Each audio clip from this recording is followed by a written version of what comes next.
Good morning students, राज classes point में मैं प्रेमराज आप सभी का स्वागत करता हूं। आज 7वीं कक्षा के संस्कृत विषय पे मैं बात करूंगा, जो कि इससे पहले के वीडियो में मैं कुछ प्रश्न दे चुका हूं और आज जो है कि उसके आगे का मैं प्रश्न उत्तर देने जा रहा हूं। ठीक है। तो यहाँ पे जो प्रश्न कहता है सुमिलेना कुरुता, ठीक है, तो मिलान करने के संदर्भ में कहता है। तो मैंने क्या किया है कि आपका जो मिलान है, ठीक है, उस मिलान को मैंने ठीक सामने सामने लिख चुका हूँ। ठीक है, जैसे कि कहता है कोकिला, कोकिला क्या है, तो कोकिला मधुर मधुर स्वर, ठीक है, मधुरा स्वर आपका तीसरा नंबर में दिया गया है। ठीक है, वर्षा जल पर्यावरण, ठीक है, ऋतुराज वसंत, सड तो ऋत्व और अग्नि प्रज्वलित। ठीक है, तो कोकिला जो होता है कि कोयल जो होती है वह क्या करता है कि वो उसकी आवाज जो होती है मधुर स्वर होता है। वर्षा जब होती है तो जल जो होता है कि वह उत्प्लावन मतलब कि बहुत ज्यादा बढ़ जाता है। और फिर ऋतुराज जो कहते हैं हम उसको, जो कि वसंत ऋतु को हम लोग कहते हैं। ठीक है, और सड मीन्स छह, तो छह क्या होते हैं, तो ऋतुएं जो होती है वह छह होती है। और अग्नि, अग्नि कहता है तो वह प्रज्वलिता मतलब कि आग जलता है। ठीक है, आगे बढ़ते हैं। तो यहाँ पे कहता है निम्नलिखितानाम प्रश्नानाम उत्तरम पूर्ण वाक्येन लिखित। ठीक है, निम्नलिखित प्रश्नों का उत्तर जो होता है वह पूर्ण वाक्य में लिखना है। ठीक है, तो अस्माकम देशे कति ऋतवः भवन्ति। ठीक है, हमारे देश में कितने ऋतुएं होती है। ठीक है, तो अस्माकम देश षड ऋतवः भवन्ति। ठीक है, हमारे देश में 6 ऋतुएं होती है। फिर दूसरा प्रश्न कहता है कदा सूर्यस्य तापः प्रखरः भवति।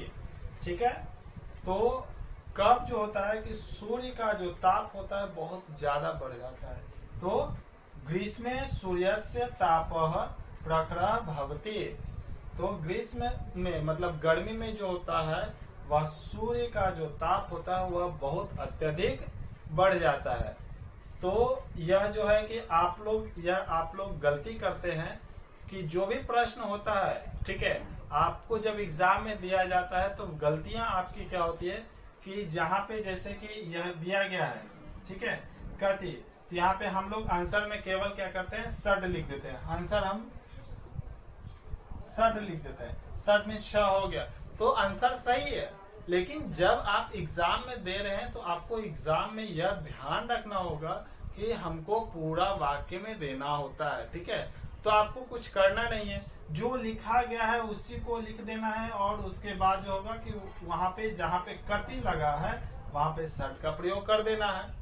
तो इससे आपका पूर्ण मार्क्स प्राप्त हो सकता है। और जो लोग ऐसा करते हैं केवल क्वेश्चन का नंबर दिए और केवल समय को बचाने के लिए उन्होंने सड का जो प्रयोग करते हैं उनका नंबर कट जाता है। ठीक है, तो कहते हैं कि नंबर कट गया, इसलिए विशेष रूप से यह सब ध्यान देंगे।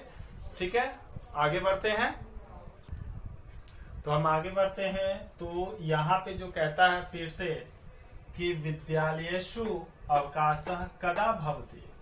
विद्यालय में कब छुट्टियां होती है, अवकाश मतलब छुट्टियां। ठीक है, तो कब होती है, तो विद्यालयेषु अवकाशः ग्रीष्मे भवति, मतलब गर्मी में छुट्टियां दी जाती है। मतलब हम लोग कहते हैं गर्मी की छुट्टी, तो उसीलिए विद्यालयेषु अवकाशः ग्रीष्मे भवति।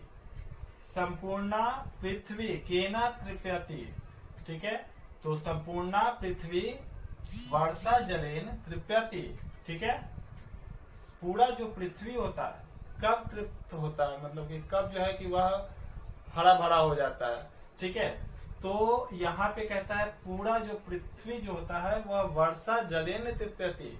वर्षा का जल, जब बारिश होती है तो उसका जल जो होता है कि जब पृथ्वी अवशोषित करती है तो वह तृप्त हो जाता है। ठीक है, इसके बाद अंतिम क्वेश्चन कहता है कि शीतस्य आरंभ कदा भवति।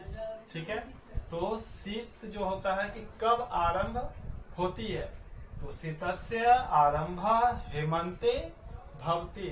शीत का जो आरंभ होता है वह हेमंत में होता है। ठीक है, अब हम आगे बढ़ते हैं। तो इसमें कहता है कि उदाहरण अनुसार लिखित। ठीक है, उदाहरण के अनुसार लिखें। ठीक है, तो यहाँ पे एक एग्जाम्पल दिया है, जैसे कि दिया है भवती। भवती का दिया गया है भवंती। तो भवती और भवंती मतलब भवती यानी कि एक वचन में है और भवंती मतलब बहुवचन में है। तो यहाँ पे भवती एक वचन और बहुवचन, तो हमको एक वचन से बहुवचन में बनाना है। तो आपका देता है आगच्छति, तो यहाँ पे आगच्छन्ति, इक्षति इक्षन्ति, तृप्यति तृप्यन्ति, वदसि वदत्, करोषि कुरुथ, गच्छामि गच्छामः, कथ्यते कथ्यन्ते।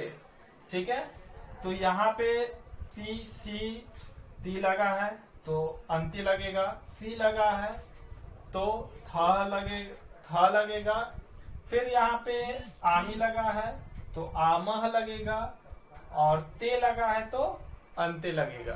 ठीक है, तो यह नियम के अनुसार आपका चलता है। ठीक है, तो आप लोग जो होंगे कि इस पाठ को आप पूर्ण करेंगे। ठीक है, धन्यवाद।